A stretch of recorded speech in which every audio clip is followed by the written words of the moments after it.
बघा आपण जे आहे केंद्रीय जे आहे केंद्रीय व्यवस्था बघत आहे आपल्या, ठीक आहे. संविधानामध्ये आता आपल्याला माहित आहे केंद्रीय जे राज्य व्यवस्था आहे त्याचे 3 घटक आहे, ठीक आहे. एक आहे कायदेकारी, कार्यकारी आणि तिसरी काय आहे न्याय व्यवस्था, ठीक आहे. तर याच्यातले आपण कार्यकारी पण बघितले, कायदेकारी पण बघितले, ठीक आहे. कलमांचा ग्रुप कोणता आहे? कार्यकारी जे आहे ते स्टार्ट होते 52 पासून 78 पर्यंत, ठीक आहे. कायदेकारी कुठपर्यंत आहे? 79 ते 123 अध्यादेशापर्यंत.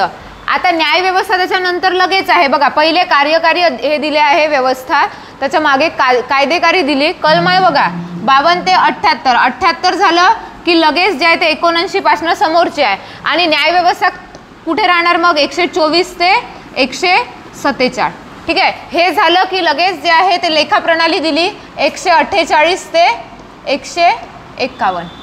एवढं झालं.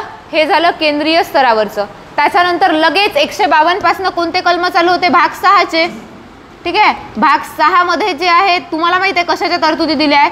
राज्य स्तरावरच्या व्यवस्थेची तरतुदी दिल्या आहे.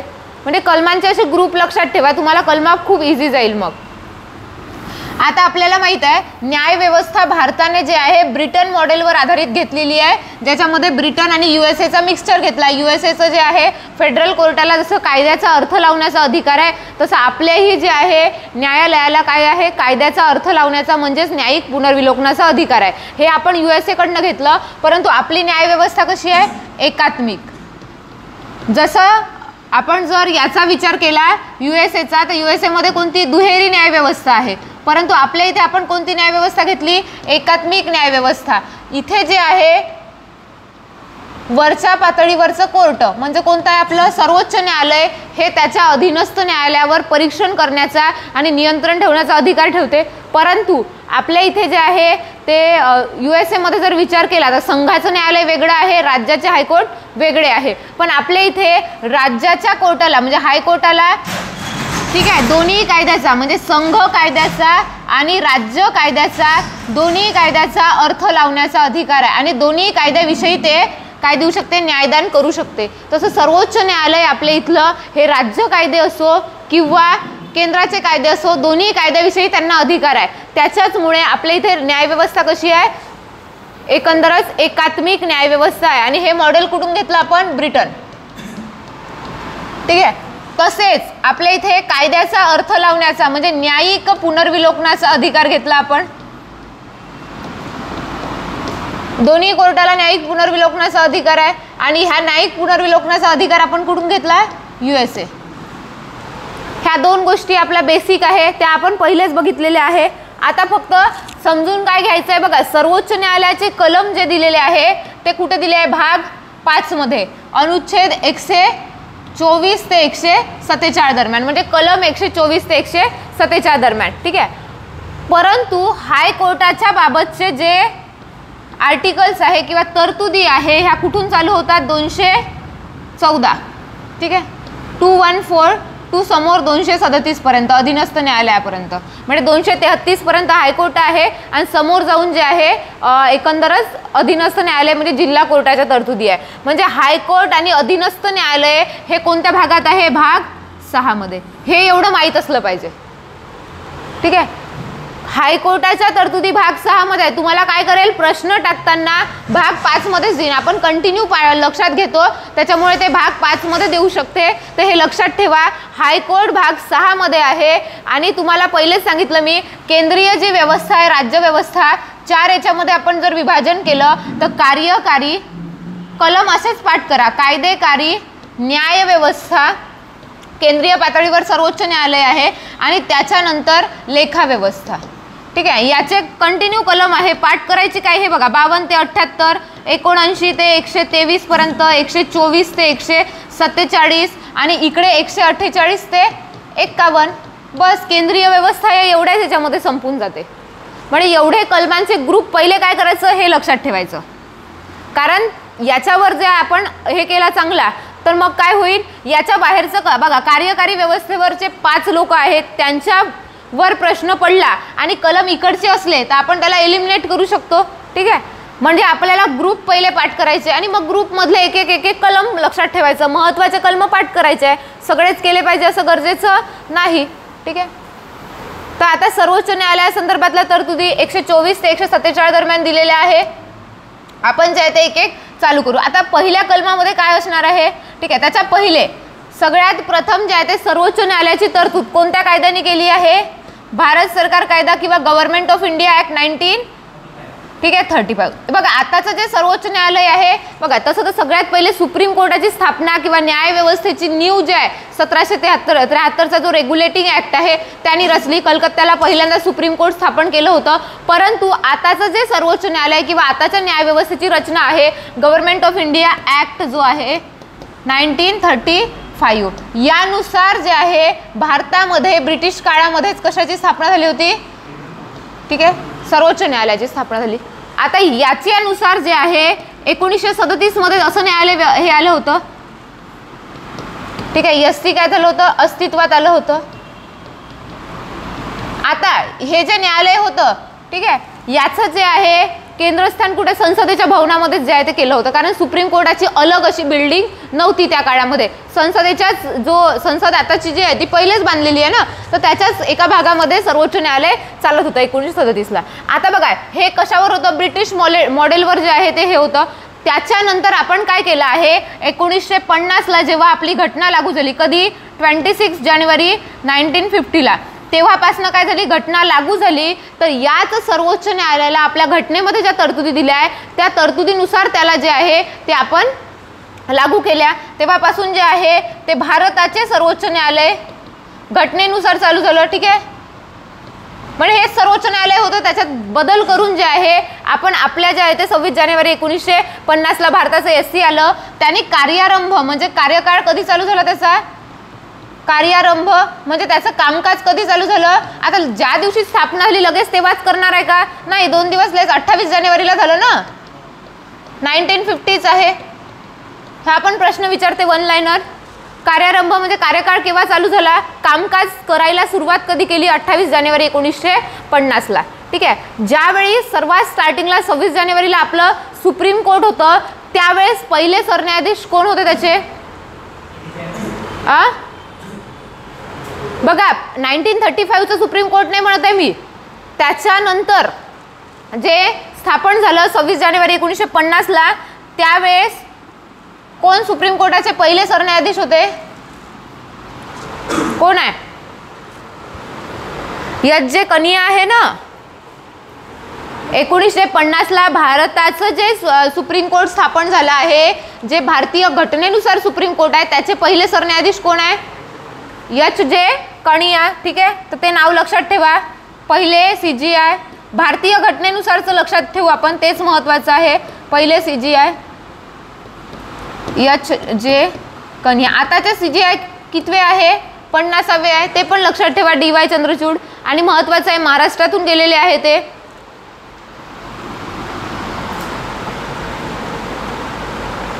ठीक आहे, हे याच्यानंतर आपण घेऊ की आता सुप्रीम कोर्टाचं जे आहे ते स्थापना. आता स्थापना जे आहे कलम 124 मध्ये तरतुदी दिली आहे. 124 नुसार काय आहे? भारताचं एक सर्वोच्च न्यायालय आहे, सर्वोच्च न्यायालयाची काय? स्थापना. याच्यामध्येच रचना पण दिलेली आहे. पात्रता सरन्यायाधीशांची आणि त्यानंतर पदावरून दूर करणे 124(4) मध्ये दिलं आहे ते.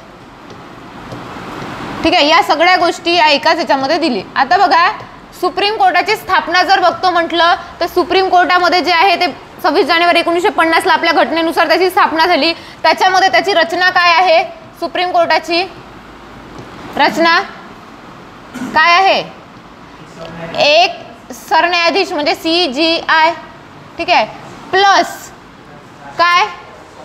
संसद ठरवेल इतके इतर न्यायाधीश. कोण? संसद निर्धारित करेल. इथे राष्ट्रपती येणार नाही, संसद निर्धारित करेल एवढे इतर न्यायाधीश.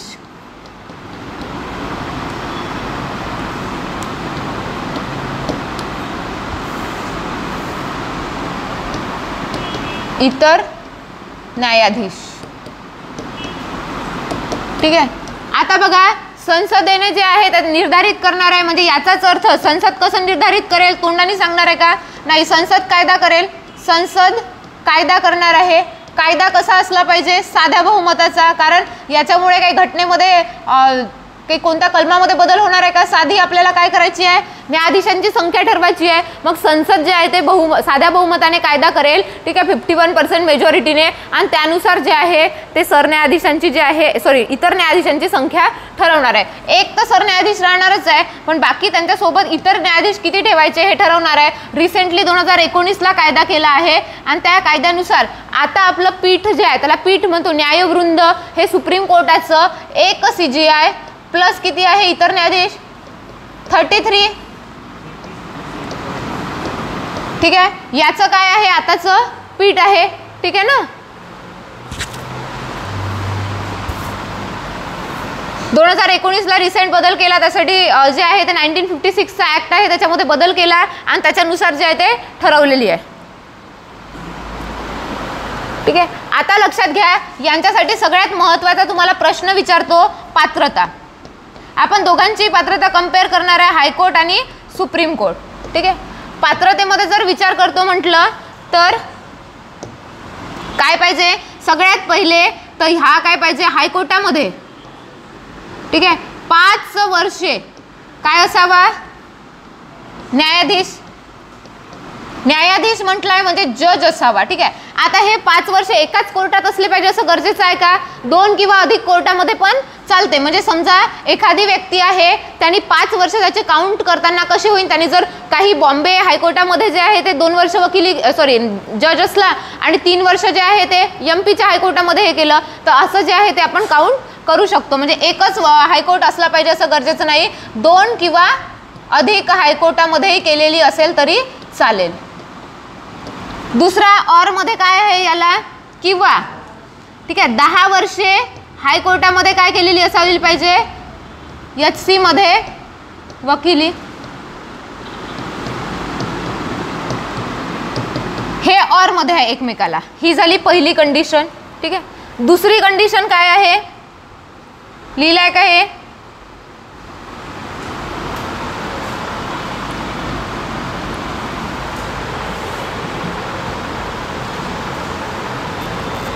दुसरी कंडिशन काय आहे?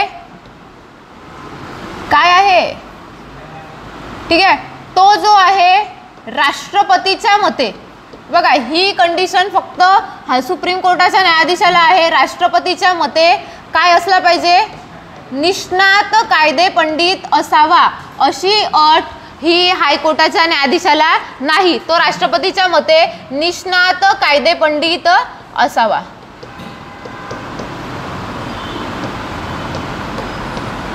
म्हणजे 3 गोष्टी लक्षात ठेवायच्या. भारताचा नागरिक तर तो लागणारच आहे. पहिली गोष्ट बघा, कोणत्याही शिक्षणाची पात्रता सांगितलेली नाही आहे. 5 वर्ष न्यायाधीश असावा किंवा 10 वर्ष वकिली केलेली असावी हायकोर्टामध्ये. त्यानंतर तो राष्ट्रपतीच्या मते काय असला पाहिजे? निष्णात कायदेपंडित असला पाहिजे. आता हीच जे आहे पात्रता कोणाला म्हटलं आहे? आपले महान्यायवादी जेव्हा नियुक्त होतात तेव्हा महान्यायवादाच्या बाबतीत काय सांगितलेलं आहे की तो सर्वोच्च न्यायालयाच्या इतकी न्यायाधीश बनण्या इतकी पात्रता धारण करणारा असावा. म्हणजे याचाच अर्थ ही जी पात्रता आहे ते अजून कोणाला लागू आहे? अटॉर्नी जनरल ऑफ इंडिया, म्हणजे महान्यायवाद्याला. म्हणजे तुमचा अभ्यास सॉर्टेड होतो. आता तुम्हाला आयोग टाकताना काय टाकेल? जे आहे ते न्यायाधीशाची पात्रता ते हायकोर्टाविषयी टाकेल, आणि हायकोर्टाची पात्रता टाकताना सरळ ते काय म्हणून राष्ट्रपतीच्या मध्ये निष्णात कायदेपंडित असावा. तर ते लागू आहे का? हायकोर्टाला ते लागू नाही. तो सुप्रीम कोर्टाचा न्यायाधीशच फक्त काय पाहिजे? निष्णात कायदेपंडित पाहिजे. आता बघा, पुन्हा एक गोष्ट महत्त्वाची आहे, याच्यामध्ये किमान वयाची अट आहे का? किमान वयाची अट नाही.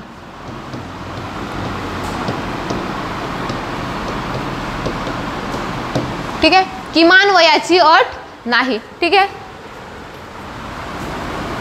त्यानंतर त्यांचा जो कार्यकाळ आहे, कार्यकाळाबाबत काय सांगितलेलं आहे? ठीक आहे, कार्यकाळाबाबत जर विचार करतो म्हटलं तर वयाची किती वर्षे? 65 इयर. वर्षापर्यंत काय करू शकते? पदावर राहू शकते 65 वर्षापर्यंत. पहिली गोष्ट. किंवा राजीनामा कोणाला देणार? ते राष्ट्रपतीला. राजीनामा राष्ट्रपतीला देईल. तिसरी गोष्ट याच्यामध्ये अजून काय होऊ शकते, पदावरून दूर करू शकते त्यांना, पदावरून दूर. ठीक आहे, कशानुसार 124(4) नुसार पदावरून दूर केलं जाते. पदावरून दूर कोण करणार, राष्ट्रपती. कशावरून, संसदेच्या समावेदनावरून, म्हणजे संसदेच्या संमतीनंतरच. आपल्या मनाने करू शकते का, नाही.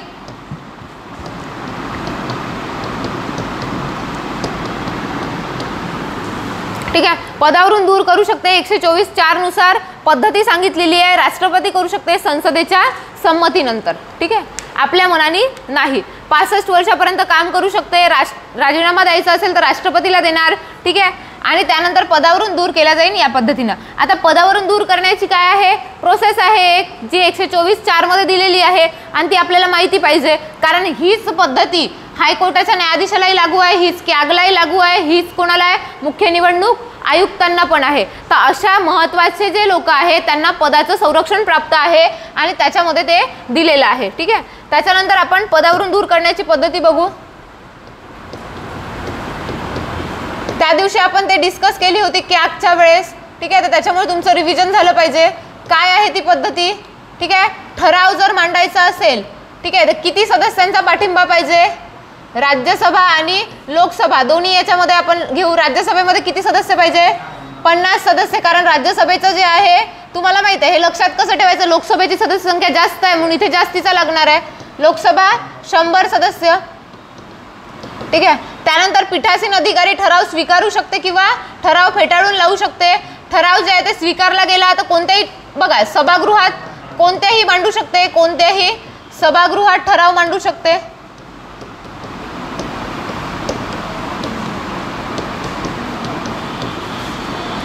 आता बघा, प्रथम ज्या सभागृहात ठराव मांडला असेल तिथे काय होईल, एक समिती गठीत होईल. ठीक आहे, ती समिती काय करणार, त्रिसदस्यीय समिती असणार. त्रिसदस्यीय समिती, त्याच्यामध्ये माजी न्यायाधीश वगैरे असतात. त्यानंतर जे कायद्याचं ज्ञान असणारे लोक राहते. त्रिसदस्यीय समिती, ही समिती काय करते, दोषारोपाचं अन्वेषण करते, म्हणजेच काय, तपासणी करते. जे दोषारोप ठेवले आहे ना त्या दोषारोपाची काय करते, अन्वेषण म्हणजेच तपासणी. आणि या दोषारोपाच्या अन्वेषणामध्ये काय झाले, ते दोषी आढळले तर मग काय होते, ठराव मांडला जातो आणि त्या ठरावाला बहुमत किती पाहिजे, कोणतं बहुमत पाहिजे, उपस्थित आणि मतदान करणाऱ्यांचं 203 म्हणजेच प्रभावीवालं. ठीक आहे, ते विशेष कोणतं पाहिजे, उपस्थित आणि मतदान करणाऱ्यांचं, मतदान यांचं किती, 203. म्हणजेच याला आपण दोन्ही शब्द वापरले जातात, एक तर विशेष, ठीक आहे, विशेष, किंवा आला शब्द तर प्रभावी. ठीक आहे, हे एका गृहामध्ये असं पारित झाल्यावर दुसऱ्या गृहामध्ये जाईल, तिथे गेल्यावर पुन्हा ठराव मांडलेला जाईल आणि तोही जे आहे ते दोन्ही सभागृहाने अशाच प्रकारे पारित करावा लागेल. त्यानंतर तो ठराव कुठे जाईल, राष्ट्रपतीकडे, आणि राष्ट्रपती जे आहे काय करेल, त्याच्यावर सही करेल आणि संसदेच्या संमतीनंतरच राष्ट्रपती काय करेल, त्यांना पदावरून काढेल. म्हणजे याचाच अर्थ यांना काय प्राप्त आहे, पदाचे संरक्षण प्राप्त आहे. कोणीही काढू शकते का यांना पदावरून. एवढी लंबी प्रोसेस जे आहे करावी लागणार आहे, इझिली निघणार आहे का. आता हे इतकं सोपं आहे का, ही प्रोसेस मधून जाणं इतकं सोपं आहे का. दोषी जे आहे ते प्रॉपर त्याची प्रोसेस आहे, प्रक्रिया दिली आहे. म्हणजे न्यायाधीशाला त्यांचं काम जे आहे निस्पृहपणे करण्यासाठी पूर्ण पदाचं संरक्षण प्राप्त आहे. ते फक्त संसदेला जबाबदार आहे. संसदेच्या समावेदनावरूनच त्यांना पदावरून काढता येते, संसदेच्या संमतीशिवाय त्यांना पदावरून काढता येत नाही. त्याच्यामुळे त्यांच्यावर जे आहे दबाव टाकताना, आता बघा डी.वाय. चंद्रचूड सरकारच्या विरोधात म्हणजे किंवा चुकीचं जे घडत आहे त्याच्या विरोधात बोलत आहे. मग जर त्यांना पदाचं संरक्षण नसतं तर ते बोलू शकले असते का. सरळ त्यांना काय म्हटलं असतं, राष्ट्रपतीनं डायरेक्ट जायचं त्यांना पदावरून काढून टाकलं असतं. जर कोणासारखं अटर्नी जनरल ऑफ इंडियासारखं, महान्यायवाद्यासारखं जर त्यांना पदाचं संरक्षण नसतं, राष्ट्रपतीच्या मर्जीनं पद धारण करत असते, तर कुठले तरी न्यायाधीश, बघा ही परिस्थिती सोडा, ज्यावेळेस इंदिरा गांधींनी आणीबाणी लागू केली होती त्या काळामध्ये सुद्धा, किंवा 1973चा केशवानंद भारती खटला झाला त्यावेळेस सुद्धा जे न्यायाधीश होते, सिक्री, ठीक आहे, AM सिक्री न्यायाधीश होते, त्यांनी सुद्धा सरकारच्या, प्रस्थापित सरकारच्या, कारण त्यावेळेस पण इंदिरा गांधींना बहुमत होतं आणि त्यांनी सुप्रीम कोर्ट वर्सेस संसद असा वाद चालू होता, एकावर एक घटना दुरुस्त्या झाल्या आणि त्यावेळेस जे आहे दोघांमध्ये जे आहे ते काय टकराव निर्माण झाला, तरी पण घटना सर्वोच्च स्थानी आहे हे प्रस्थापित झालं ना. सरकारने जे आहे ते सुप्रीम कोर्टाला एकदम आपल्या अंडरमध्ये आणू शकले नाही. का नाही आणू शकले? कारण त्याच्यामध्ये हे आहे, पदाचं संरक्षण पूर्णपणे प्राप्त आहे, ते पूर्णपणे इमानदारीने आपलं काम करू शकते. सरकार चुकीचं जरी असेल तरी ते आपल्या, बघा घटना त्यांच्यासाठी सर्वोच्च स्थानी आहे, घटनेनुसारच निर्णय देऊ शकते. आता ते गोष्ट वेगळी आहे का, काही लोक मग काय होते की निर्णय जे आहे ते सुप्रीम कोर्टाचे न्यायाधीश सुद्धा राज्यपाल पदासाठी सरकारच्या मर्जीने वागते, ते गोष्ट ते नंतर जे आहे ते घटनेमध्ये थोडेसे काही ना काही चुका होऊन जाते, तर त्याच्यामुळे ते हे झालं आहे. परंतु त्यांना पूर्णपणे पदाचं संरक्षण प्राप्त आहे, ते राष्ट्रपतीच्या मर्जीनं पद धारण करत नाही. ठीक आहे, तर हे कशासाठी दिलं आहे, तर त्यांनी काम, कारण बघा घटनेमध्ये किंवा कोणत्याही देशामध्ये न्यायव्यवस्था सगळ्यात महत्त्वाचं हे असते. कोणालाही जे आहे ते अन्याय झाला असेल, आता कारण की सत्ताधारी पक्ष सरकारमध्ये आहे, ते लोक काही करू शकते पॉवरमध्ये असल्यावर, तर त्यांच्यावर नियंत्रण ठेवण्याचं काम कोण करते? न्यायव्यवस्था. आणि त्याच्यामुळे हे सगळ्या गोष्टी त्याच्यामध्ये केल्या आहे. त्यानंतर त्यांचे पगार वेतन भत्ते जर विचार करतो म्हटलं तर कशावर निर्धारित आहे? पगार वेतन, ठीक आहे, कार्यालयाचा खर्च, कार्यालयीन खर्च, पूर्ण खर्च आहे, प्लस पेन्शन.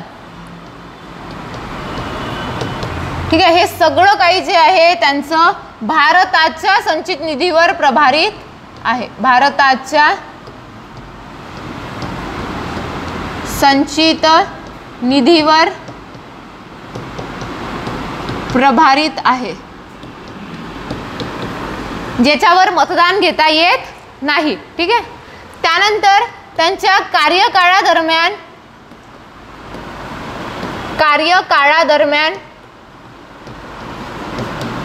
मला सांगा, सामान्य परिस्थितीत, कार्यकाळादरम्यान सामान्य परिस्थितीत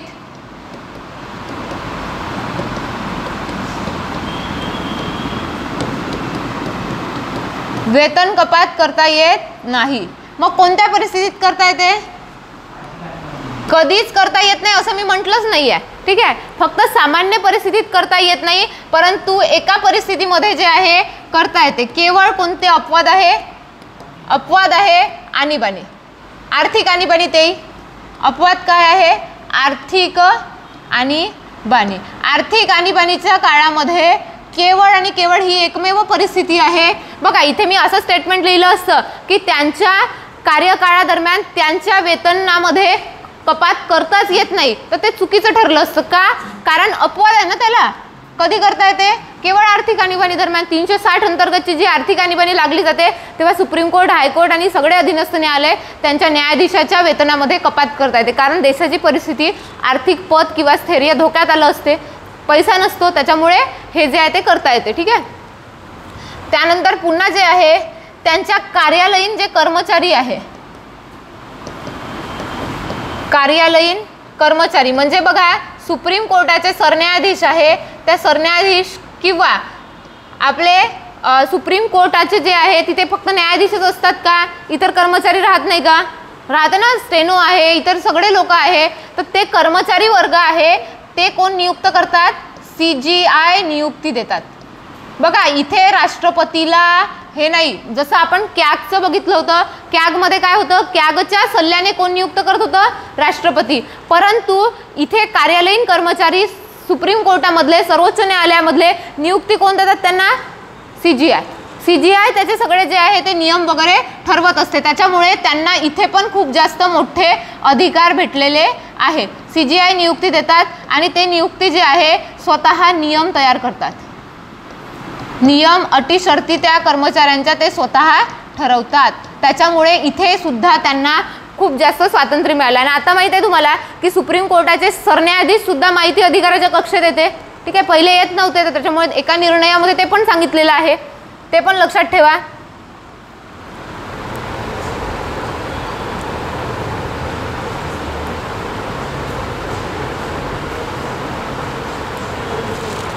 ठीक आहे, पहिले न्यायाधीश कोण होते ते पण लक्षात ठेवा.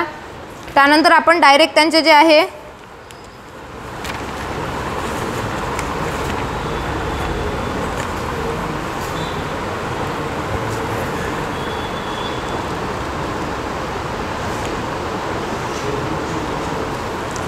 त्यानंतर एक महत्त्वाचं आहे की यांची नियुक्ती जी आहे होते, आपण सांगितली पात्रता वगैरे काय आहे, परंतु नियुक्ती संदर्भात बघा जिथे जिथे घटना संदिग्ध आहे तिथे तिथे नेहमी वाद निर्माण झालाय.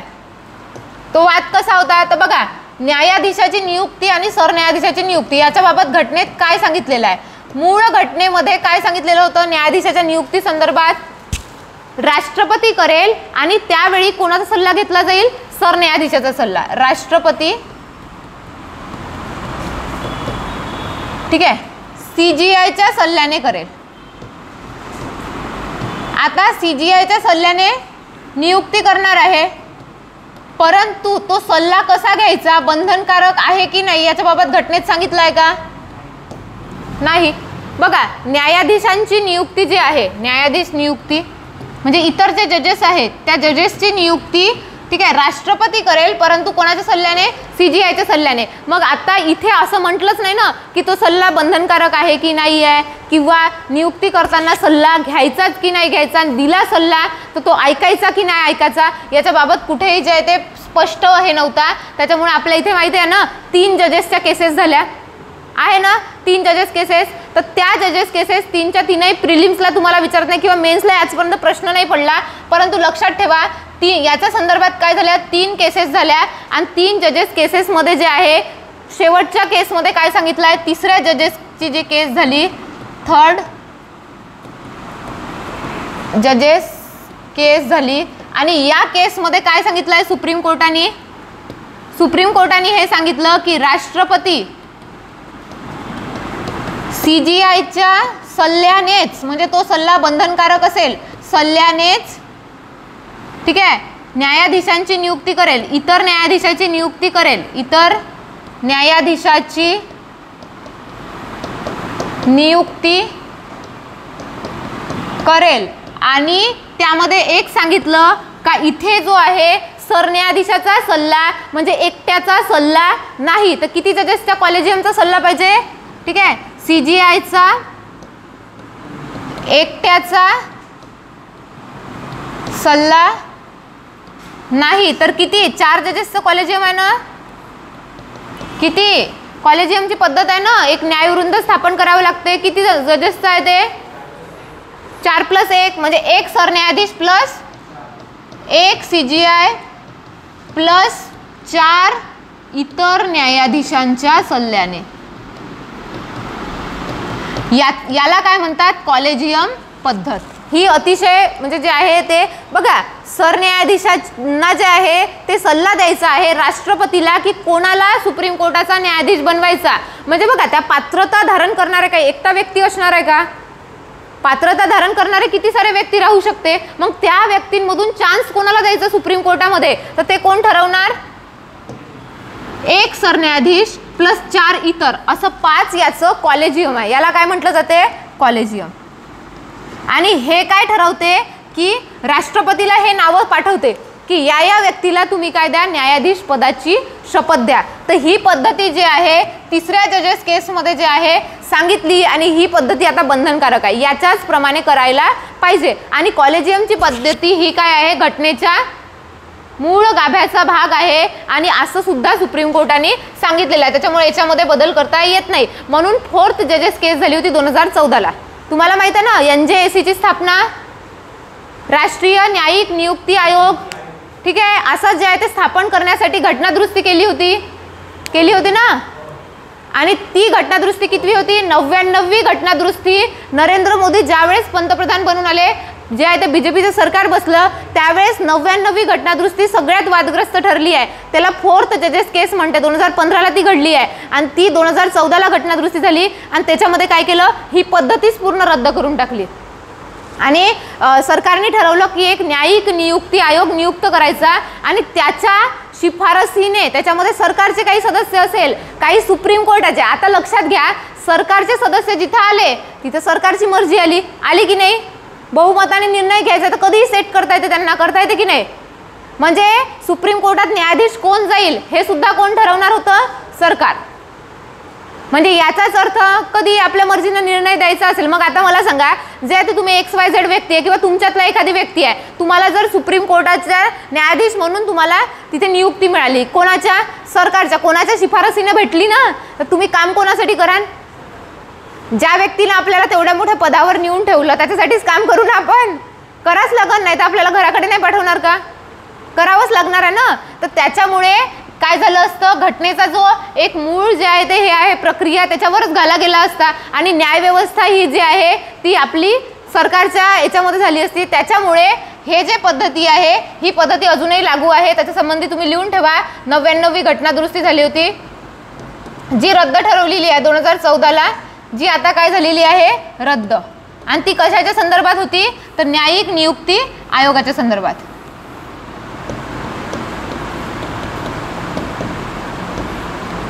त्यामुळेच DY चंद्रचूड आता सरन्यायाधीश बनू शकले. त्याच्यासाठी खूप प्रयत्न झाले की ते बनायला नाही पाहिजे म्हणून. निर्णय बघा ना त्यांचे एकदम बिंदासपणे, आणि यंगेस्ट आहे ते, ठीक आहे, जास्ती कार्यकाळ पण त्यांना मिळालेला आहे. खूप बिंदासपणे बोलते. किती प्रेशर असेल त्या व्यक्तीवर. इतकं सोपं आहे का AC मध्ये बसायला भेटते बस, काही काम नाही, धंदे नाही. जीवा मारण्याच्या धमक्या येत असेल किती, किती वेळा ट्रोल होतात, ते होतात ना. कितीतरी IT सेलवाले लोक त्यांना किती वेळा ट्रोल करतात, सरन्यायाधीशाविषयी बोलतात, आणि त्यांचे निर्णय बघा एकदम म्हणजे पॉवरचा. बघा एखाद्या पदावर जातात, खूप लोक आहे पदावर गेले आहे, पण त्याला युटिलाइज कसं करायचं आहे त्यांच्याकडून शिकायला मिळते ना. किती बिंदासपणे बोलतात, ठीक आहे. आता अर्ध्या लोकांना ते समजत नसेल कारण इंग्रजीत बोलते. आता आपल्या इथे आहे ना, तर त्यांची ते आता ज्युडिशियरीची इंग्लिश लँग्वेज आपल्याला कळते का, अर्धी लॅटिन मिक्स इंग्लिश असते, ठीक आहे. तर अर्ध्या लोकांना कळत नसेल, पण तुम्ही जर बघितलं असेल तर रामनाथ गोयंका अवॉर्डचं तुम्ही सेरेमनी बघा. त्याच्यामध्ये रामनाथ गोयंका अवॉर्डचं जे इंडियन एक्सप्रेसचे जे संपादक आहे त्यांची अर्ध्या लोकांना तो जोकच समजला नव्हता. म्हणजे त्यांनी ती टिप्पणी केली होती, ते अर्ध्या लोकांना समजलीच नव्हती कारण इंग्लिशमध्ये होती ती. आणि इंडियन एक्सप्रेसचे ते संपादक म्हटल्यावर किती हे, आणि तिथेच DY चंद्रचूड होते. त्यांनी आपल्या देशाच्या व्यवस्थेवर जे हे केलं आहे, तर असे मोठे मोठे लोकांचं कधी ऐकायचं, समजून जाईल आपल्याला की काय हे चालू आहे. आता बघा हे त्यांची नियुक्ती झाली. आता कोणाची, CGIची, सरन्यायाधीशाची नियुक्ती करायची असेल त्याच्या संदर्भात मूळ घटनेत काय सांगितलं होतं बघा, एक संकेत पाळला जायचा. कोणता संकेत, की ज्येष्ठतम न्यायाधीश. बघा काही वेगळी पात्रता आहे का, नाही. सुप्रीम कोर्टाचा न्यायाधीश आहे, त्याच्यातलाच एक व्यक्ती काय बनून राहिला, सरन्यायाधीश. आता सरन्यायाधीश बनला म्हणजे काही खूप मोठं काही भेटून राहिलं का. बघा पगार, वेतन, भत्ते याचा जर विचार करतो म्हटलं तर बघा यांना फक्त बहुमताने निर्णय घ्यावा लागतो. म्हणजे सरन्यायाधीश आहे आता 5 जण आहे बघा, एक CGI आहे आणि जे आहे ते 2 असं जे आहे ते लोक आहे.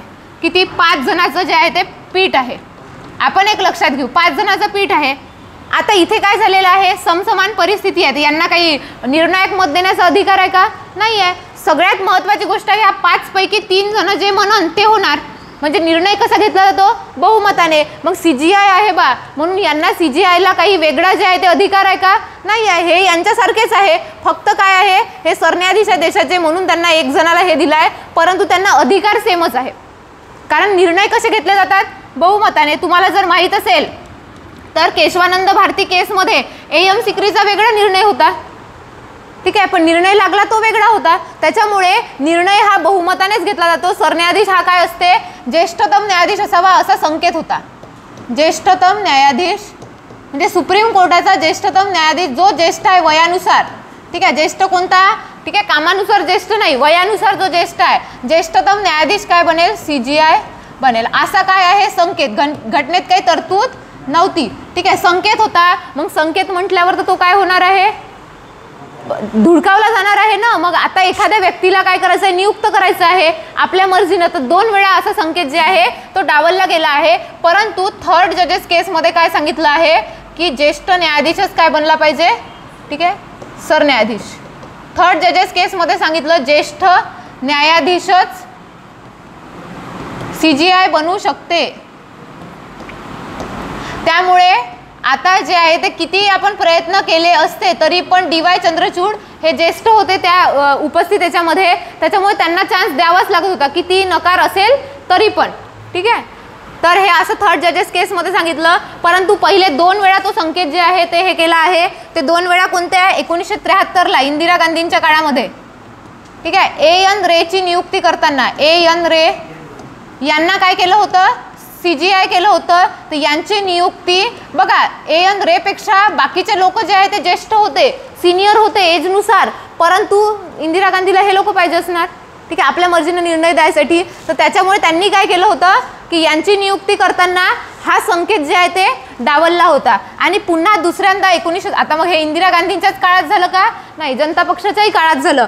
MU बेग जे आहे त्यांची नियुक्ती करताना जनता पक्षाने सुद्धा काय केलं आहे, याप्रमाणे जे आहे निर्णय जो संकेत आहे तो डावलला होता. परंतु नंतर थर्ड जजेस केस झाली, त्याच्यामध्ये सांगितलं की ज्येष्ठ न्यायाधीशच काय झाला पाहिजे, CGI. त्याच्यामुळे आता फक्त मोस्ट सिनियर जज जो असतो एजनुसार, बघा तिथं आता जर असा एखादी व्यक्ती असणार, 1 जानेवारीला जन्म झाला, 2 व्यक्ती आहे, त्यांचा 1 जानेवारीला जन्म झाला, वर्ष सेम आहे, सगळं सेम आहे, महिनाही सेम आहे, तारीख सेम आहे, मग काय बघितलं जाईल, त्यांची वेळ, जन्माची वेळ. मग ते चुकीची नसली पाहिजे ना. कोणी 10 वाजता जन्मला असेल आणि दुसरा 12 वाजता, 2 तास सिनियर झाला ना, तो झाला की नाही, मग त्याला नियुक्त केलं जाईल. सगळ्या गोष्टी बघितल्या जाते. असं होत नाही एवढं एक्झॅक्ट कुणी एकाच दिवशी असं सुप्रीम कोर्टामध्ये राहील असं होत नाही, पण झालं असं तर ठीक आहे. ह्या 2 नियुक्तीच्या वेळी तो संकेत जो आहे, संकेत पाळला गेला नव्हता. हे तुम्हाला एकदम मेन्सच्या वेळेस वगैरे विचारू शकते. फक्त तुम्ही सरन्यायाधीश हे कोण असतात ते एवढं लक्षात ठेवा. त्यानंतर 3 कलम महत्त्वाचे आहे, ते कोणते, 126, 127 आणि 128. काय दिलं या तिन्ही कलमामध्ये, पाठ आहे का कोणाचे,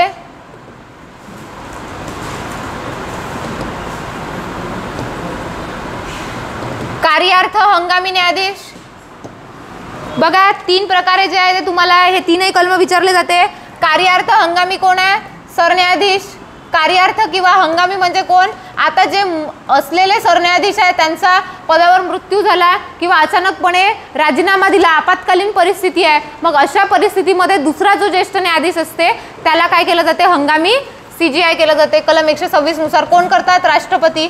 ठीक आहे. नंतर जे आहे दुसरा एक आहे तदर्थ न्यायाधीश, म्हणजे तात्पुरता न्यायाधीश. आता एक गोष्ट आहे की सुप्रीम कोर्टामध्ये जे आहे एखादी निर्णय देण्यासाठी एक खंडपीठ तयार करायचं आहे, 5 जजेसचं किंवा 7 जजेसचं कितीच आहे खंडपीठ तयार करायचं आहे, तिथे सुप्रीम कोर्टाचे न्यायाधीश उपलब्ध नाही आहे, तर मग हायकोर्टाचा न्यायाधीश जो पात्रता धारण करते त्याला काय केलं जाते, तात्पुरता न्यायाधीश म्हणून नियुक्त केले जाते. तात्पुरता. आता हा तात्पुरता न्यायाधीश कधीपर्यंत असते, ज्या कामासाठी ते न्यायवृंद जे आहे ते स्थापन झालं तेवढ्या कामासाठी तो तात्पुरता न्यायाधीश असतो. त्याला तेवढ्या काळापुरते सुप्रीम कोर्टाच्या न्यायाधीशाप्रमाणे वेतन भत्ते सगळे जे आहे ते हे मिळते, अधिकार मिळते आणि त्याच्यानंतर त्याला ते पद सोडावं लागतं. ठीक आहे. तदर्थ कोण आहे, हा न्यायाधीश. इथे CGI आहे. ठीक आहे. आणि त्यानंतर निवृत्त न्यायाधीशाला पण नियुक्त करता येते. आता निवृत्त झाल्यानंतर अति जास्त कामाचं लोड आहे सुप्रीम कोर्टावर, नवीन न्यायाधीश यायला वेळ आहे, मग तोपर्यंत काय करते, जे रिटायर्ड जज आहे त्यांच्या संमतीनं, बघा आता एखादी रिटायर्ड जज आहे त्याला सुप्रीम कोर्टाची जबरदस्ती नाही करू शकत, तुम्ही येऊनच बसा आमच्या कोर्टामध्ये. ठीक आहे. रिटायरमेंट झाल्यानंतर त्याला काय केलं जाते की एक जे आहे ते हे पाठवलं जाईल की तुम्हाला जे आहे ते इच्छा असेल तर या बा, आम्हाला कामाची गरज आहे. तर मग त्या रिटायर्ड जज जो आहे त्याला जर एकदम BP शुगर असेल, तो कोमात असेल, त्याला उचलून आणणार आहे का, नाही. त्याच्यामुळे त्याच्या संमतीनं, त्याची हेल्थ वगैरे जर चांगली असेल तर त्याच्या संमतीनं जे आहे त्या निवृत्त न्यायाधीशाला सुद्धा सुप्रीम कोर्टामध्ये आपल्याला नियुक्त करता येते, जर कामाचा खूप जास्त ताण असेल आणि उपस्थित असलेल्या जजेसची जी आहे ते संख्या कमी असेल तर त्यावेळेस निवृत्त न्यायाधीशाला. परंतु याला सुप्रीम कोर्टाच्या न्यायाधीशाप्रमाणे पूर्ण अधिकार प्राप्त होत नाही, त्याला राष्ट्रपतीच्या निर्धारित काय भेटते, वेतन भत्ते. फुकट नाही बोलवत त्याला, पण मानधन दिलं जाते. पण कोणाच्या निर्धारित, राष्ट्रपती निर्धारित.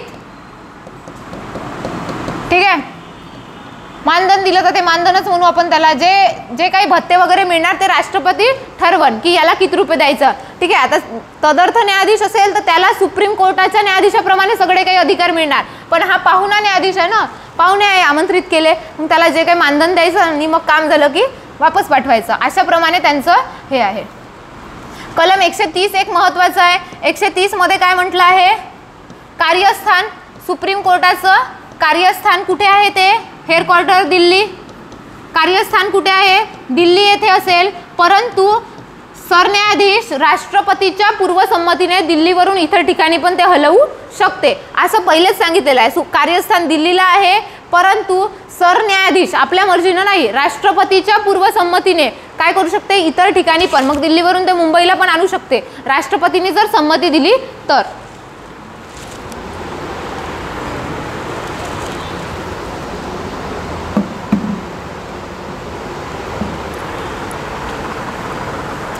त्यानंतर आपण सुप्रीम कोर्टाचे अधिकार बघू.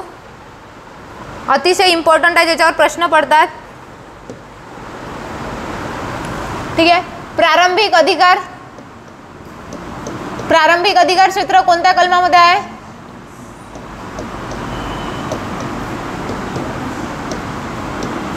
म्हणजे यालाच काय म्हणतो आपण? मूळ अधिकार क्षेत्र, किंवा यालाच म्हणतो आपण ओरिजिनल ज्युरिस्डिक्शन. Original jurisdiction. ठीक आहे.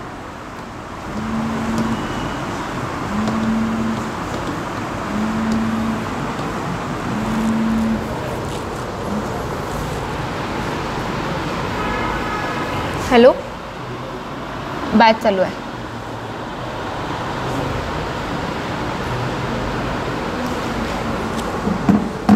ओरिजिनल ज्युरिस्डिक्शन कोणतं कलम आहे याच्या संदर्भात?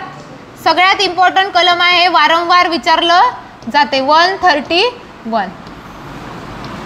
आता ओरिजिनल किंवा प्रारंभिक म्हणजे काय? असं अधिकार क्षेत्र की ज्याच्यामध्ये डायरेक्ट सुप्रीम कोर्टामध्ये खटला नेता येते. बघा, अपिलाद्वारे नाही. आपल्याला सुप्रीम कोर्टात जायचं असेल, आपला किती काही प्रॉब्लेम असेल, तर डायरेक्ट आपण सुप्रीम कोर्टात जाऊ शकतो का? नाही. पहिले आपल्याला आपल्या जिल्हा कोर्टात जावे लागेल. ठीक आहे. पहिले तर आपल्या जे आहे ते दिवाणी, जे कोणतं कोर्ट असेल आपलं, तहसील तालुका लेवलला, तिथून जिल्हा कोर्टामध्ये, जिल्ह्यामधून हायकोर्ट, आणि हायकोर्टामधून शेवटची अपील सुप्रीम कोर्टामध्ये. हे झालं अपिलाद्वारे. परंतु अपिलाद्वारे नाही, डायरेक्ट सुप्रीम कोर्टामध्ये जर जायचं असेल तर काही मुद्दे सांगितले आहेत, तेवढ्याच बाबी असेल तर तेवढ्या बाबीमध्ये डायरेक्ट सुप्रीम कोर्टात तो खटला जातो, इतर कुठल्याही न्यायालयामध्ये जात नाही. मग असे कोणते जे आहे ते हे आहे. पहिली गोष्ट, ठीक आहे, राष्ट्रपती उपराष्ट्रपतीच्या निवडणुकीतला वाद. उपराष्ट्रपती कलम 71 नुसार तो वाद डायरेक्ट कुठे जात असतो? सुप्रीम कोर्टामध्ये. निवडणुकीतील वाद.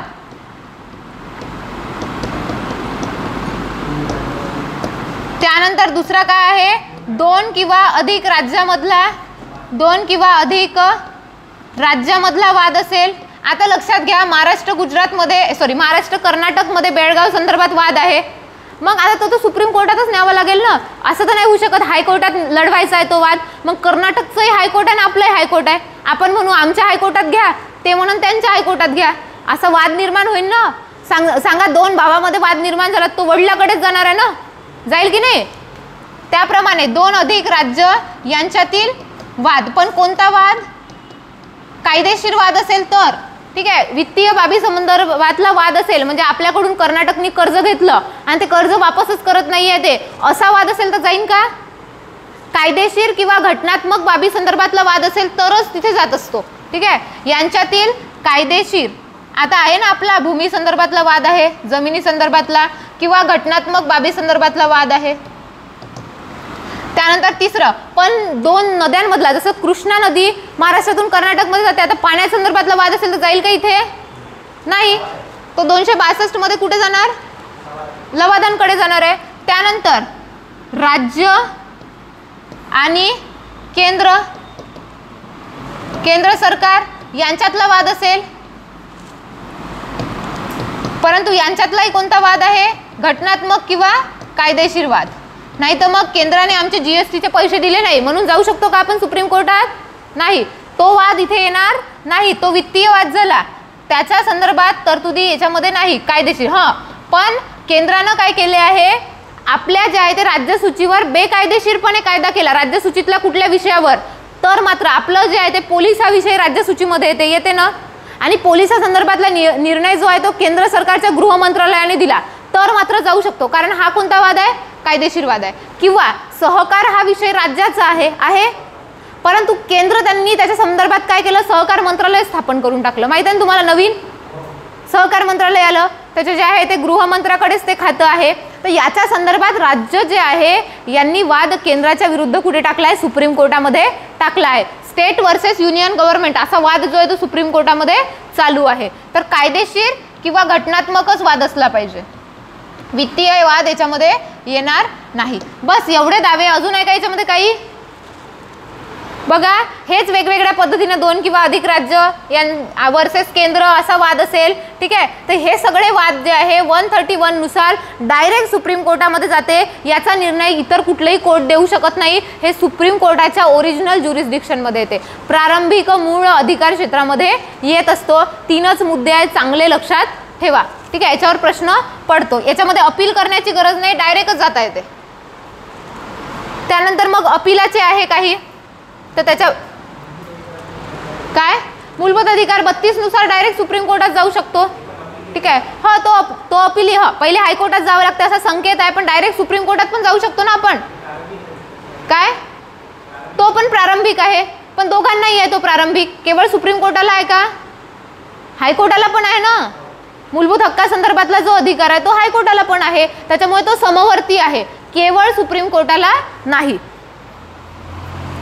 त्यामुळे तो इथे घेतला नाही. हे अधिकार केवळ सुप्रीम कोर्टाला प्राप्त आहे, दुसऱ्या कोणत्याच कोर्टाला नाही. 3च आहे. त्यानंतर अपीलीय अधिकार क्षेत्र. 3 प्रकारचे अपील असते, 4 आहे तशा.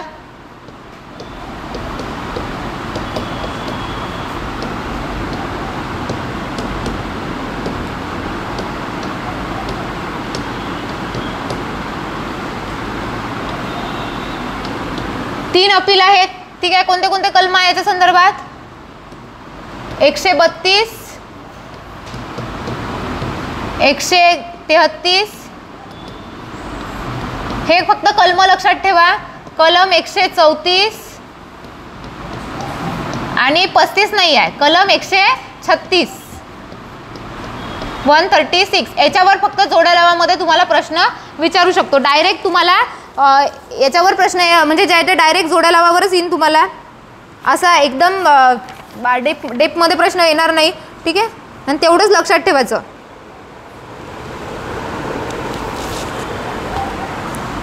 बघा, हे कोणती आहे? घटनात्मक अपील.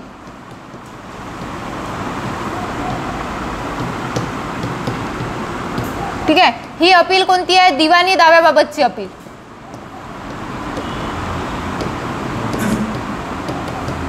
ठीक आहे. तिसरी कोणती आहे? दिवाणी नंतर कोणते येणार आहे? फौजदारी.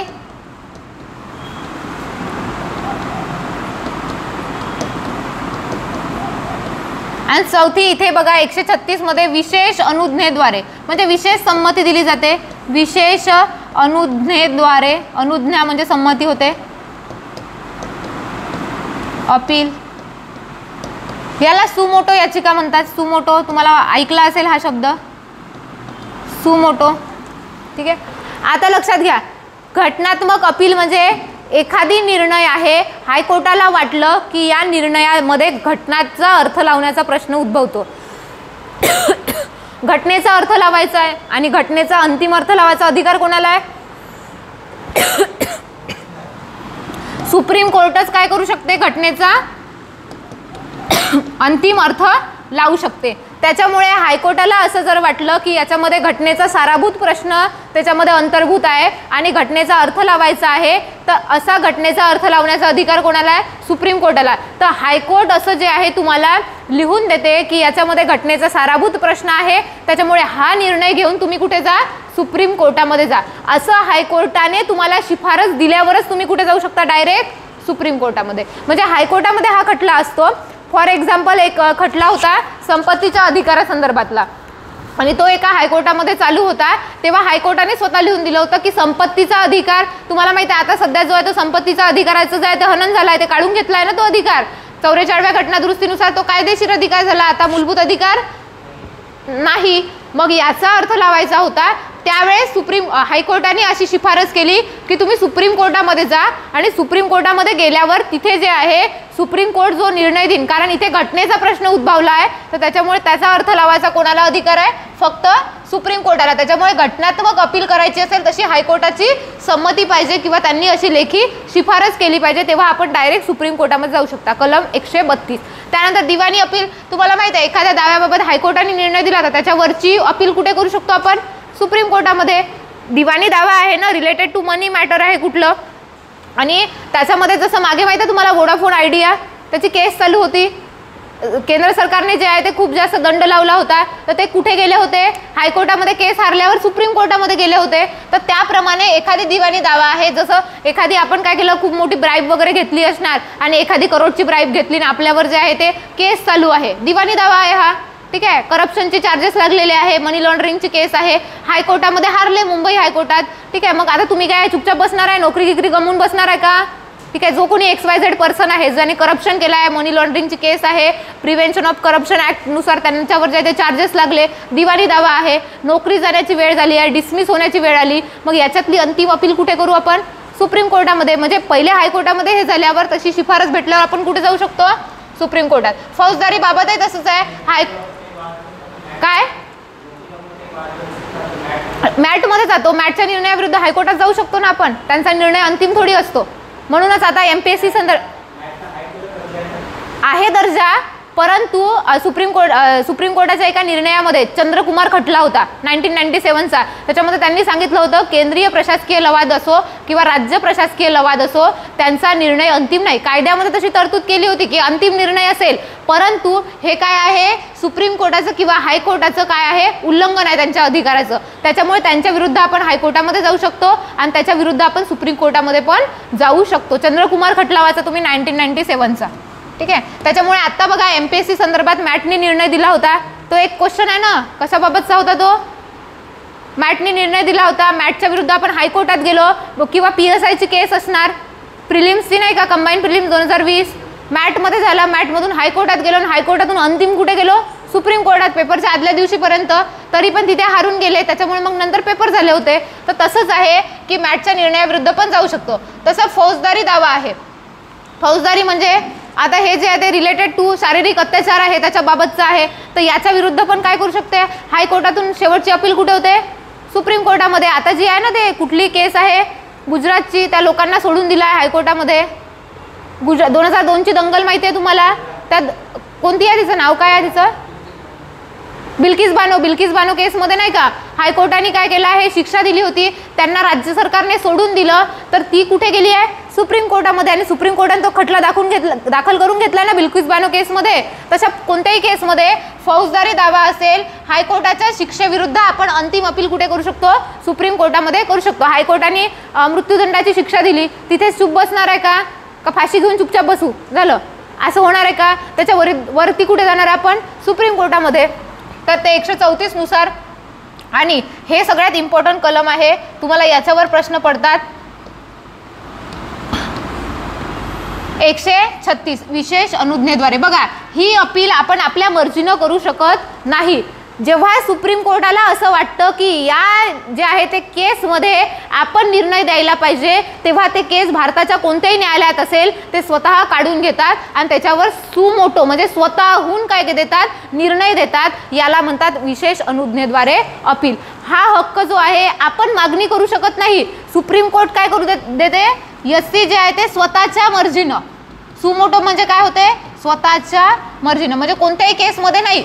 ठीक आहे, आता जसं लक्षात घ्या, जेव्हा मागे जे आहे ते कामगार लोक जे आहे ते पैदल चालत होते कोरोनाच्या काळामध्ये, त्यांना प्रॉपर जे आहे ते सर्व्हिस मिळत नव्हती, त्यावेळेस सुप्रीम कोर्टाने काय केली होती, सुमोटो याचिका दाखल करून घेतली होती आणि त्यांनी जे आहे ते स्वतःहून निर्णय दिला होता. तेव्हा सुप्रीम कोर्टाला असं कोणी अपिलाद्वारे गेलं होतं की आमच्या याच्यावर निर्णय द्या असं गेलं होतं का, नाही. तर ती जे याचिका आहे विशेष अनुज्ञेद्वारे त्यांनी जे आहे ते सुमोटो याचिका दाखल करून घेतली आणि त्यांनी जे आहे ते कलम 136 नुसार सुप्रीम कोर्ट असं करू शकते, पण तो तसा मॅटर तेवढा गहन असला पाहिजे. तेव्हाच काय करते, विशेष अनुज्ञेद्वारे 136 नुसार सुप्रीम कोर्ट स्वतःहून निर्णय देते, स्वतःहून याचिका दाखल करते आणि स्वतःहून निर्णय देते. असे जे आहे ते याच्यामध्ये हे आहे.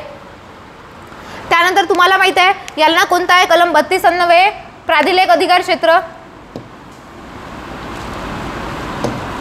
ठीक आहे. प्राधिलेख म्हणजेच कोणतं आहे? रीटचं.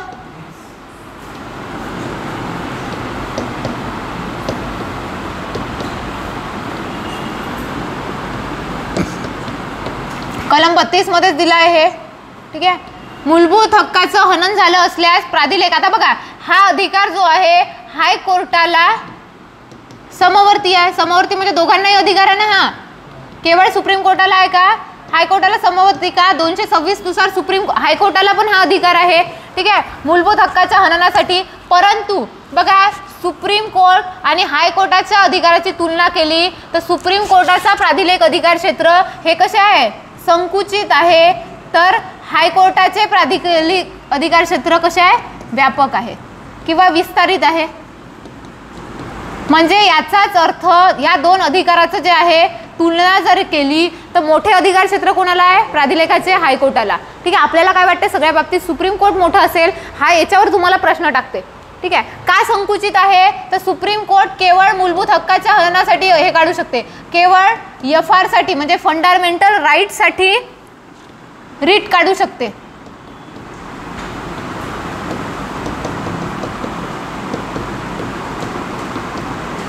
परंतु हायकोर्ट जे आहे ते फंडामेंटल राईट साठी तर काढूच शकते, प्लस इतर बाबींसाठी सुद्धा काढू शकते. इतर बाबींसाठी. ठीक आहे. इतर बाबीमध्ये काय येते? एखादी घटस्फोटाचा जो आहे दावा आहे तो हायकोर्टाच्या याच्यामध्ये येते ना. प्रारंभिक अधिकार क्षेत्रात हायकोर्टामध्ये केस चालत असते घटस्फोटाची. तिथे घटस्फोटाची केस चालू आहे, स्त्रीच्या बाजूने जे आहे ते निर्णय लागला आहे, पोटगी द्यायची आहे. आता तो जो व्यक्ती आहे ज्याच्या विरोधात हे केस गेली आहे त्याला काय द्यावं लागते? पोटगी द्यावं लागते, महिन्याचे पैसे पाठवावे लागते ना. आता ती पोटगी जी आहे त्याने काय केलं? 10 महिन्यापासून थकीत ठेवली, दिलीच नाही. ती बाई जे आहे ते पुन्हा कुठे गेली? हायकोर्टामध्ये गेली की तुम्ही जे आहे ते अमुक अमुक पोटगी सांगितली, एवढी रक्कम या व्यक्तीने दिलेली नाही आहे. ठीक आहे. त्यावेळेस काय करेल हायकोर्ट? डायरेक्ट त्याच्या विरुद्ध प्राधिलेख काढेल की अमुक अमुक जे आहे ते एवढ्या दिवसामध्ये तुम्ही हे जे आहे ते रक्कम त्या स्त्रीकडे जमा करा, अन्यथा तुमच्यावर कारवाई करण्यात येते. हा जो प्राधिलेख आहे हा काही मूलभूत हक्का संबंधात आहे का? नाही, इतर बाबी संदर्भात आहे. तर इतर बाबीसाठी सुद्धा रीट काढू शकेल.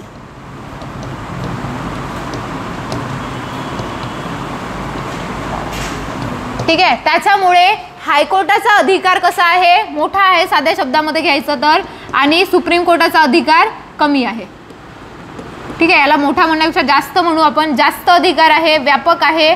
ठीक आहे. आणि यांचे अधिकार सुप्रीम कोर्ट असून सुद्धा ते कमी अधिकार आहेत. ठीक आहे.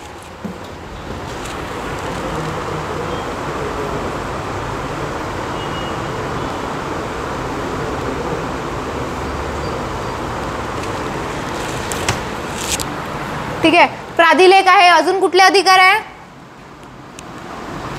कोणते आहे? बघा अपीलीय झाले, प्राधिलेख, प्रारंभिक. त्यानंतर अजून काही महत्वाचं आहे का बघू आपण. हा सल्लागारी राहिलं.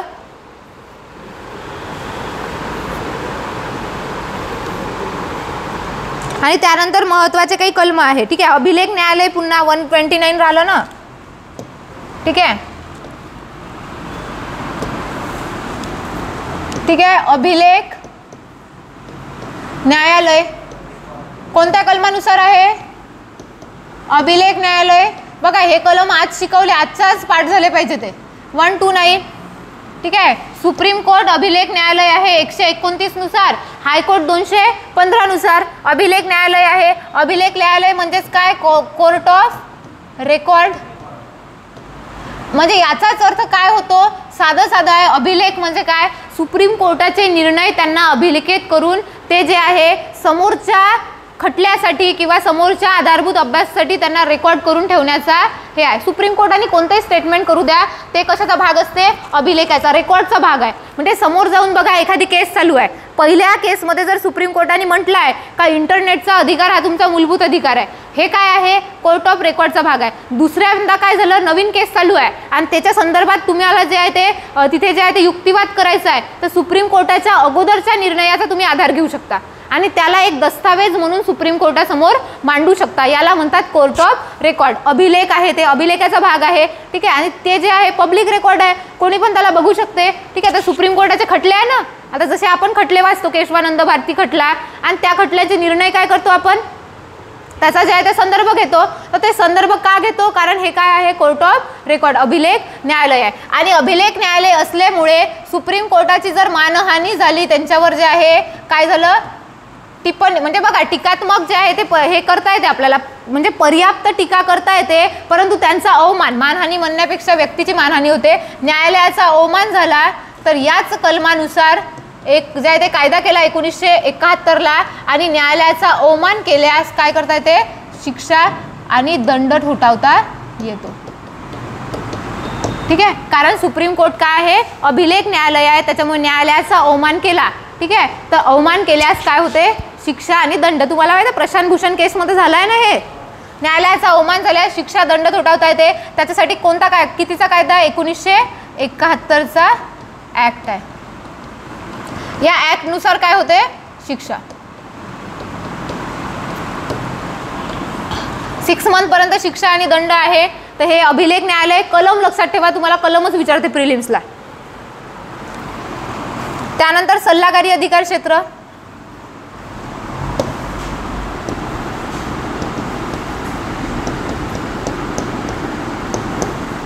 सल्लागारी अधिकार क्षेत्र कोणतं कलम आहे?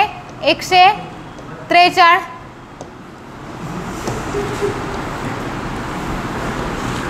मला माहिती आहे तुम्ही कोणता लॉजिक लावला. कसंही लक्षात ठेवा, लक्षात राहिलं म्हणजे झालं. ठीक आहे, सल्लागारी अधिकार क्षेत्र 143 मध्ये आहे. आता याच्यामध्ये जे आहे सरळ सरळ आहे, सल्ला कोण घेत आहे? राष्ट्रपती. राष्ट्रपतीला कुठल्याही जे आहे ते बाबीबाबत, ठीक आहे, घटनेचा जे आहे ते अर्थ लावायचा आहे किंवा कुठलाही प्रश्न निर्माण झाला तर राष्ट्रपती काय करू शकते? सुप्रीम कोर्टाकडे सल्ला मागू शकते. आता सुप्रीम कोर्टाकडे म्हणजे कोणाकडे सल्ला मागेल? CJI कडे. ठीक आहे, CJI कडे जे आहे ते सल्ला मागितल्यास तो सल्ला जो आहे तो काय CJIचा एकट्याचा सल्ला असतो का? CJI एकट्याने स्वतः सल्ला देतात का? नाही. असं करा, राष्ट्रपतीला असं सांगेल का? नाही. तर CJIचा एकट्याचा सल्ला नसतो. सल्लागारी अधिकार क्षेत्रामध्ये CJI प्लस 4 इतर न्यायाधीश असा 5 जणांच्या खंडपीठाचा सल्ला असतो. खंडपीठाचा सल्ला असतो हा. ठीक आहे, CJIचा एकट्याचा सल्ला नसतो. आणि हा जो सल्ला दिला जातो तो राष्ट्रपतीवर बंधनकारक नसतो. कारण बघा आता आपणही कोणाला सल्ला देतो ना, अभ्यास करा म्हणून, ऐकते का तो सल्ला? कोणी नाही ऐकत. तसाच हा आहे, राष्ट्रपतीला दिला असं असं करा, गरजेचं आहे का ऐकलं पाहिजे म्हणून, ती काही बंधनकारक बाब नाही आहे, तो सल्ला आहे. आणि सल्ला म्हणजे तो सल्लाच असते, तो कोणीच ऐकत नाही. ठीक आहे, त्याच्यामुळे तसं लक्षात ठेवा, हा सल्ला जो आहे दिलेला सल्ला राष्ट्रपतीवर बंधनकारक नसतो. इथे लिहून ठेवा, दिलेला. याच्यावर वारंवार प्रश्न विचारते, कारण आपल्याला असं वाटते की सुप्रीम कोर्टाला सल्ला मागितलाय आणि सुप्रीम कोर्टाचे निर्णय बंधनकारक असतात, त्याच्यामुळे सुप्रीम कोर्टाचा सल्ला बंधनकारक असेल बा. परंतु हा सल्ला बघा एकट्या CJIचा नाही आहे, CJI प्लस 4 इतर न्यायाधीश आहे, म्हणजे 5 जण मिळून हा सल्ला देतात आणि तरी तो सल्ला राष्ट्रपतीवर बंधनकारक नाही.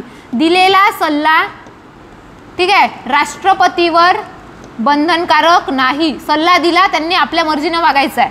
ठीक आहे,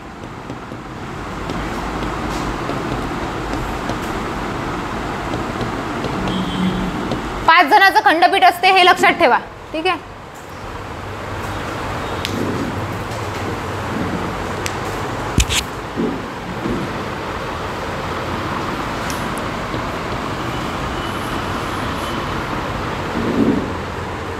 आपण 11 पर्यंत बॅच घेऊ, तिथून तुम्हाला अर्धा तासाची सुट्टी, तुम्हाला जेवण वगैरे करायचं करा. 11:30ला आपण पेपर घेणार आहे. 11:30 ते 12:30 पेपर, त्याच्यानंतर ॲनालिसिस. ठीक आहे, आणि गायब राहू नका पेपरला कालच्यासारखे. काल खूप जण गायब झाले होते ना, नंतर पेपर न्यायला येता, काय फायदा आहे मग? आता तर पेपरचे द्यायला पाहिजे तुम्ही. टेस्ट केल्याने काय होतं आहे? ॲनालिसिस होतं ना स्वतःचं, किती मार्क्स मिळत आहे, काय मिळत आहे. एक्झाम टेम्परामेंटची सवय होते तुम्हाला. ठीक आहे, त्यानंतर बघा की एक जे आहे ते आपण खंडपीठ, कोणत्या केसमध्ये किती जणांचं खंडपीठ असते बघा. खंडपीठ म्हणजे काय? न्यायवृंद आहे, एकटा व्यक्ती निर्णय देत नसते. खंडपीठामध्ये काय असते? निर्णय बहुमताने.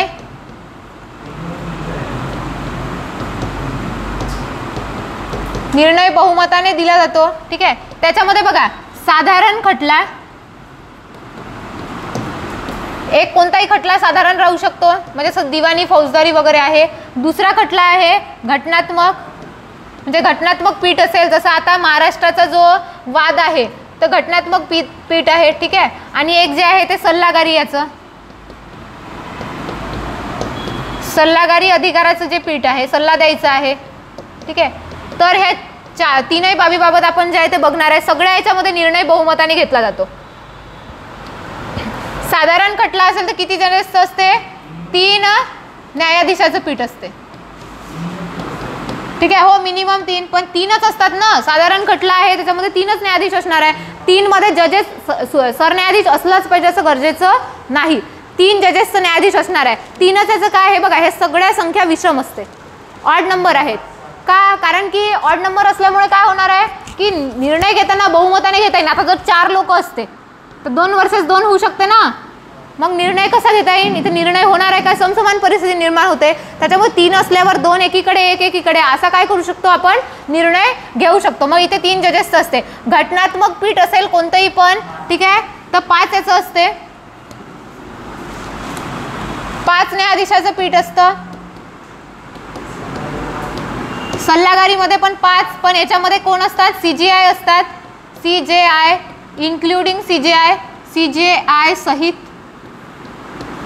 आणि कोणतं पीठ कोणाकडे द्यायचं, कोणतं हे खंडपीठ वगैरे ठरवणं हे CJI करत असते. आणि त्यानंतर पुनर्विचार याचिका असेल, म्हणजे पहिले जे आहे ते निर्णय दिला आणि नंतर काय आहे पुनर्विचार करा बा याचा, या निर्णयाचा. तर पुनर्विचार याचिकामध्ये पहिलेपेक्षा जास्त, पहिले 3चं असेल तर नंतर 5चं होईल, 5चं असेल तर नंतर 7 होईल, 7 असेल तर 9 होईल. जसं तुम्हाला माहिती आहे ना, केशवानंद भारतीमध्ये 13 होतं, कारण त्याच्या अगोदरची गोलकनाथ केसमध्ये 11 होते ना, त्याच्यामुळे मग केशवानंद भारतीमध्ये 13 जजेस आलं. तर पुनर्विचार याचिकेमध्ये पहिलेपेक्षा जास्त, जास्त किती होणार आहे? +2 होणार आहे. पहिले 11 असेल तर नंतर 13, पहिले 15 असेल तर 17, असं. निर्णय बहुमतानेच घेतला जातो. जरी CJI असेल त्याच्यामध्ये, म्हणजे सरन्यायाधीश असले तरी पण निर्णय बहुमताने होतो. ठीक आहे. CJIची मर्जी तिथं चालत नाही. जास्त लोक जे म्हणून, कारण लोकशाही आहे, लोकशाहीमध्ये निर्णय बहुमतानेच घेतला जातो. हे लक्षात ठेवा. खटला कोणत्या न्यायाधीशाचा आणि कोणता होतो. त्यानंतर काही कलम महत्त्वाचे आहे, तेवढे कलम लक्षात ठेवा. ठीक आहे. 137, 141,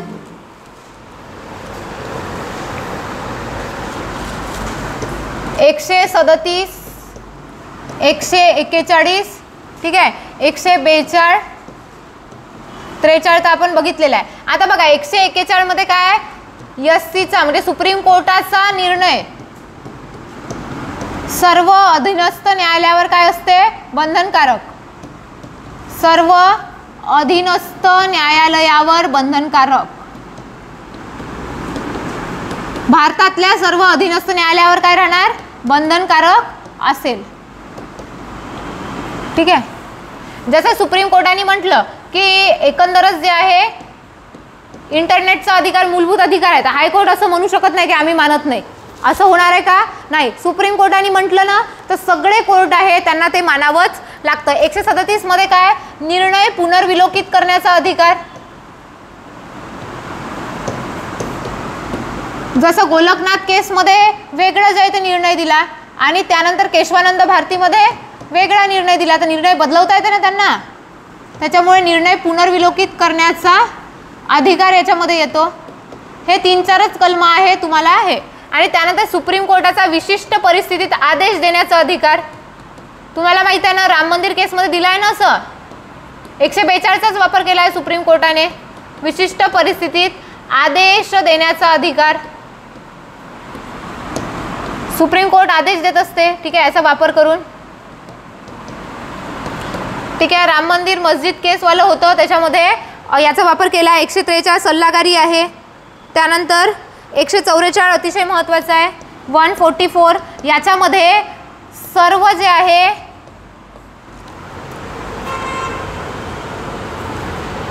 सर्व नागरी याच्यामध्ये आपण पण येतो. नागरी म्हणजे लोक नाही.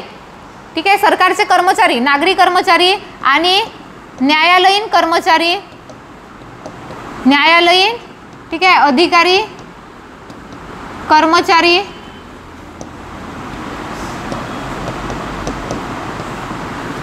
यांनी सुप्रीम कोर्टाच्या सहाय्यार्थ काम करायचं आहे, यांनी एससीच्या सहाय्यार्थ काम करणे. फॉर एक्झाम्पल जे आहे, एखाद्या व्यक्तीच्या मूलभूत हक्काचा भाग होता की तिला मुलगी आहे म्हणून संपत्तीमध्ये वारसा हक्क मिळत नव्हता, ती गेली 32 नुसार सुप्रीम कोर्टामध्ये. आता सुप्रीम कोर्टाने निर्णय दिला की त्या मुलीला त्या जमिनीमध्ये तिच्या वडिलाचा हिस्सा मिळायला पाहिजे. मग सुप्रीम कोर्टाने असा निर्णय दिला, सुप्रीम कोर्ट येणार आहे का तिथून सरन्यायाधीश किंवा ते खंडपीठ येणार आहे का गावाला तुमच्या जमीन जे आहे ते द्यायला? तो ताबा द्यायचं काम कोणाचं आहे? तहसीलदाराचं. आणि तहसीलदार तर नागरी अधिकारी आहे, तो असं म्हणू शकते का ते सुप्रीम कोर्टाचा निर्णय आहे त्याचेच कर्मचारी बोलवान घ्या तुमची जमीन, असं होणार आहे का? तो काय करेल, तहसीलदार, त्या संबंधित तालुक्याचा जो तहसीलदार असेल तो तहसीलदार स्वतः जे आहे ते तिथे कर्मचारी पाठवेल, तलाठी वगैरे, पोलिसाचा बंदोबस्त, आणि तेवढ्या याच्यामध्ये तिला ताबा देईल. म्हणजे याचाच अर्थ जे नागरी अधिकारी आहे, न्यायालयाच्या अधिकाऱ्यांना तर करावंच लागतं, कर्मचाऱ्यांना करावंच लागतं, पण जे इतर अधिकारी या देशातले कर्मचारी आहे त्यांना सुप्रीम कोर्टाच्या सहाय्यार्थ, म्हणजे सुप्रीम कोर्टाच्या निर्णयाची अंमलबजावणी करण्यासाठी त्यांच्या सहाय्यार्थ काय करावं लागतं? कामं करावे लागते. हे खूप महत्त्वाचे आहे. आणि 145 मध्ये तर तुम्हाला माहीत आहे, राष्ट्रपतीला एखाद्या अधिकाऱ्यावर किंवा इतर जे आहे UPSCचे अध्यक्ष सदस्य यांना जर पदावरून काढायचं असेल तर कुठलीही जे आहे ते दिवाणी त्याच्यावर जो खटला दाखल करायचा आहे तर त्याच्या संदर्भातला सल्ला सुप्रीम कोर्टाचा घेत असते राष्ट्रपती. तर ते 145 आहे. पण हे 4 कलम अतिशय महत्त्वाचे आहे ज्याच्यावर वारंवार तुम्हाला वन लाइनर क्वेश्चन पडतो. ठीक आहे, वन लाइनरच क्वेश्चन असतो, पण ते मग आपल्याला लक्षात येत नाही. तर त्याच्यामुळे हे 4च कलम आणि प्लस 131, 100 जे आहे ते 32, 33, 34 ते नसलं लक्षात चालते, पण 131 आणि 136 ठेवायचंच. प्रश्न पडताना 136 वर टाकेल तुम्हाला. त्यानंतर पुन्हा तुम्हाला 129 तर माहितीच पाहिजे, आणि त्याच्यानंतर हे सगळे कलम. 143 सल्लागारी आहे. ठीक आहे, तर प्रश्न एवढ्या याच्यावर जास्ती पडतात. याप्रमाणे आपण सुप्रीम कोर्ट बघितलं. त्यानंतर आपण ठीक आहे उद्याला लोक अदालती घेऊ. लोक अदालतीवर पण प्रश्न पडतो, माहिती आहे तुम्हाला लोक अदालत.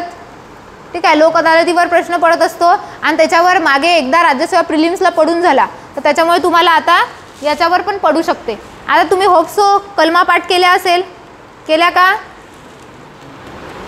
किती दिवस भेटले तुम्हाला? केले नाही का? मग नाही केल्या? कोण करणार आहे मग? कोणाला अपॉइंट केला आहे का कलमा पाठ करायला? केला आहे का? तेवढं तर झालंच होतं ना तुमचं. 123 पर्यंत तर होताच ना पाठ. आहे का? केला आहे का मुलींनी? मुली सांगा बरं, 76 मध्ये काय आहे? काय आहे? हे मुलांना पाठ आहे, मुलींना पाठ नाही आहे असं वाटत आहे. मुली का बरं मागे आहे इथे? तुम्हाला माहित आहे ना, यांना सांगू द्या ना. बरं 74 मध्ये काय आहे? मुलींनी सांगा बरं. पंतप्रधानांचं काय आहे? पदाची तरतूद आहे का नियुक्ती आहे? पूर्ण करत जा बघा. अर्ध नॉलेज धोक्याचं असते. यांची तरतूद असं म्हणायचं, कारण अर्ध नॉलेज धोक्याचं राहतं ना. एकदा काही माहीत नसलं तर बरं आहे, 0 तरी भेटन, पण अर्ध माहीत असलं तर निगेटिव्ह मध्ये जाईल ना मग. आणि त्यानंतर 61 मध्ये काय आहे? तुम्ही कशाला सांगता त्यांना? 60 मध्ये काय आहे?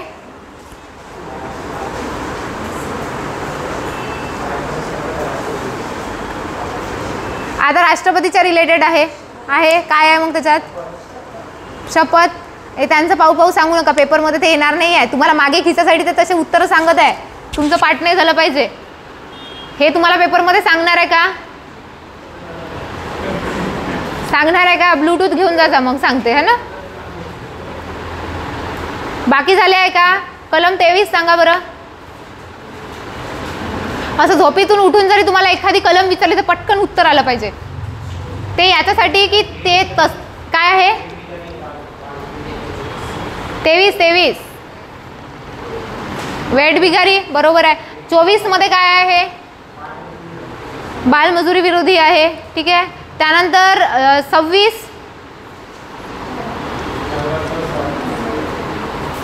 धर्माच्या रिलेटेड आहे. काय आहे? धर्मसंस्थांचे अधिकार आहे त्याच्यामध्ये. बघा 25 मध्ये वैयक्तिक अधिकार आहे धार्मिक, आणि नंतर मग धार्मिक संस्थांचे अधिकार आहे 26 मध्ये. ठीक आहे. त्यानंतर 79 संसद, 80 आणि 81 लोकसभा. ठीक आहे. त्यानंतर पुन्हा 101 101 102 पोलीस भरतीला येऊन गेला, त्याच्यामुळे 102 माहीत करायला लागते. काय आहे 101 मध्ये? काय आहे? पद रिक्त होणे, सदस्यत्व रिक्त होणे. आणि 102 मध्ये काय? 102 मध्ये अपात्रता सांगितली आहे ना संसद सदस्यांची. 100 काय आहे? 100 गणपूर्ती मतदान. ठीक आहे. त्यानंतर अधिवेशन कोणत्या कलमामध्ये आहे? संसदेचं अधिवेशन. अधिवेशन मुली सांगा बरं कोणत्या ह्याच्यात आहे?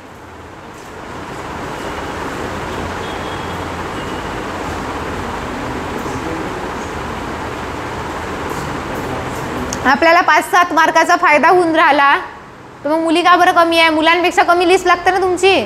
33% रिझर्वेशन भेटलं आहे. मग सार्वजनिक रोजगारामध्ये तर फायदा पाहिजे ना.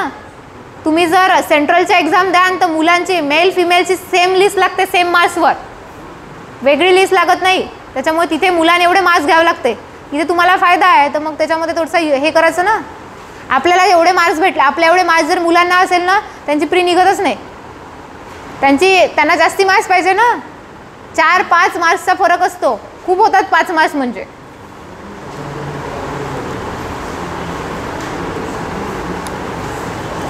काय आहे? अधिवेशन कोणत्या आर्टिकलमध्ये आहे?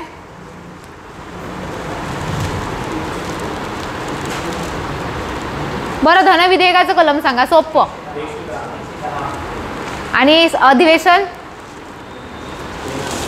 ते नाही माहीत. 85 मध्ये आहे ना.